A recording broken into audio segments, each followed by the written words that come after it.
What would you do if your own shadow tried to bite you? Menku, a quiet fisherman of Crocodilopolis, rose each dawn to work along the sunlit edge of the Nile.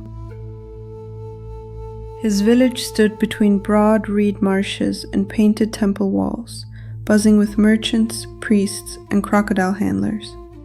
The morning air smelled of wet papyrus and clay ovens warming for the day.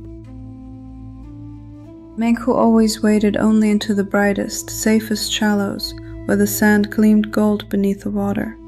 He refused to cast his nets even a step beyond the sunlit line, where the river deepened.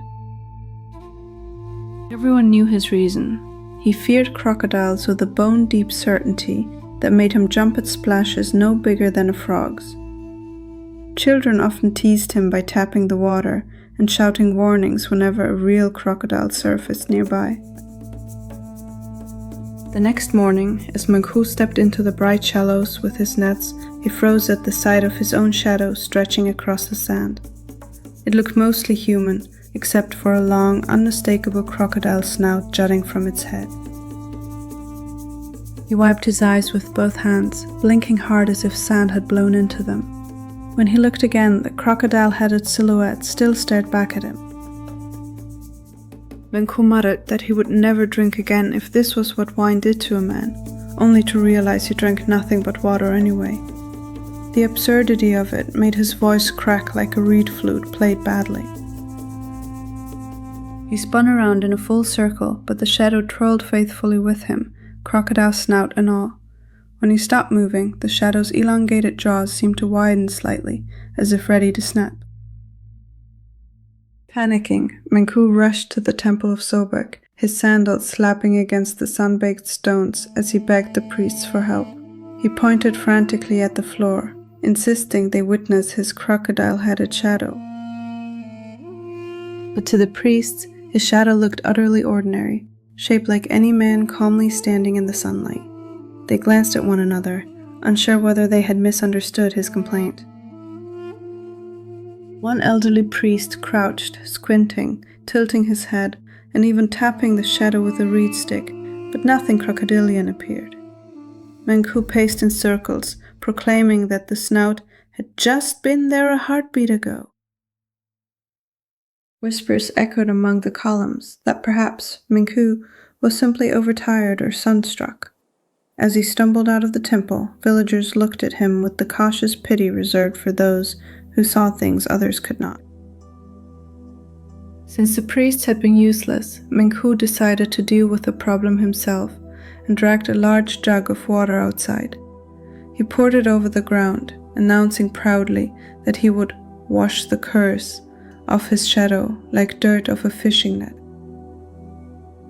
The wet sand glistened beautifully, but his shadow, still mostly human with that unsettling crocodile snout, stared up at him unchanged.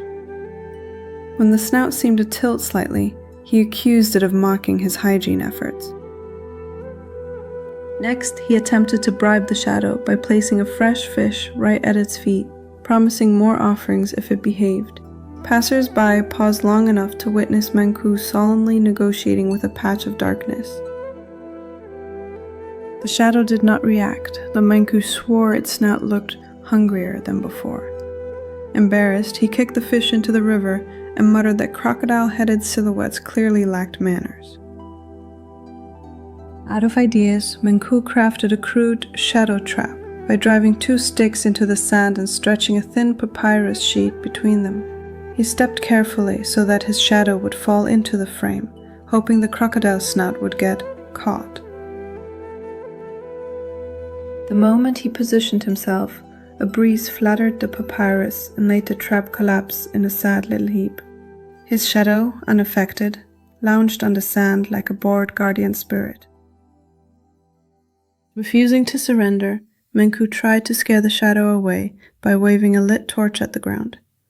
Villagers stared as he shouted warnings at a flat patch of sunlight, insisting that the snout back off immediately. Instead of retreating, the shadow simply flicked its elongated muzzle forward, as if curious about the torchlight. Menku, defeated, smothered the flame and muttered that even shadows were getting bolder these days. By now, the villagers whispered openly that Menku had lost his mind, pointing to the way he argued with his own shadow in the streets. Mothers pulled their children closer whenever he passed, and even his friends avoided meeting his eyes. Menku refused to step into the sunlight and spent his days sitting beneath the deep shade of his awning where no shadow could follow him. In that dim refuge, he began to wonder whether the problem truly lay in the darkness beneath him or within his own trembling thoughts. Late one afternoon, as Menku sat beneath his awning with the hopeless stillness of a man who feared the sun itself, the reeds along the river began to sway despite the perfectly calm air. A soft tremor rippled across the water, stretching outward in concentric rings. Menku lifted his head just as a deep green shape stirred beneath the shimmering surface. From the river rose Sobek, scales catching the fading light like hammered bronze and eyes glowing with ancient intelligence. Water streamed from his shoulders as he stepped onto the bank, the marsh falling silent around him. Menku felt the weight of the god's presence press gently against his chest.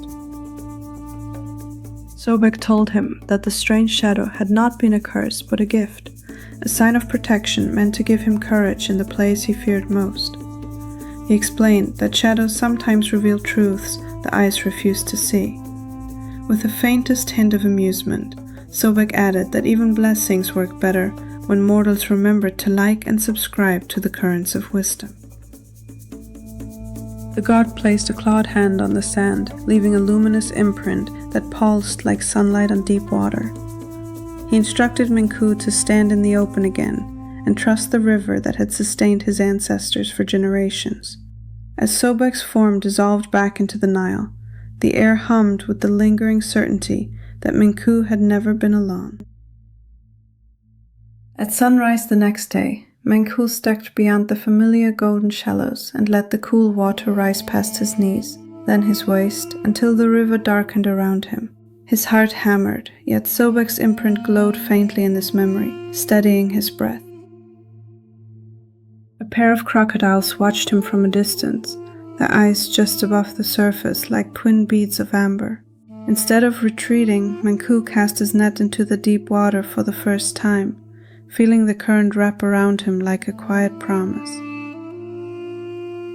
The crocodiles kept their distance, gliding through the deeper channels with slow, watchful eyes, but making no move toward him. Menku felt their presence without fear, as if Sobek's blessing stretched across the surface of the water. When he hauled in his nets, they came up heavy with silver flashes of fish he had never dared try for before.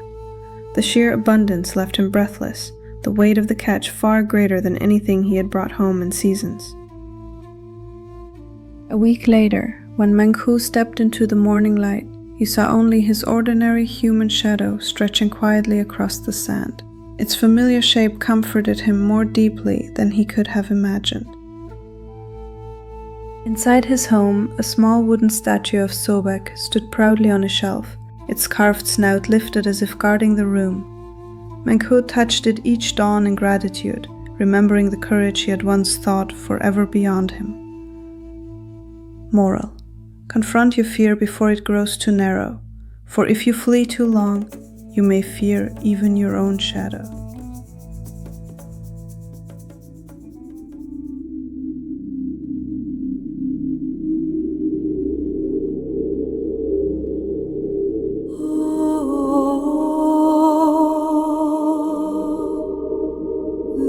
Oh,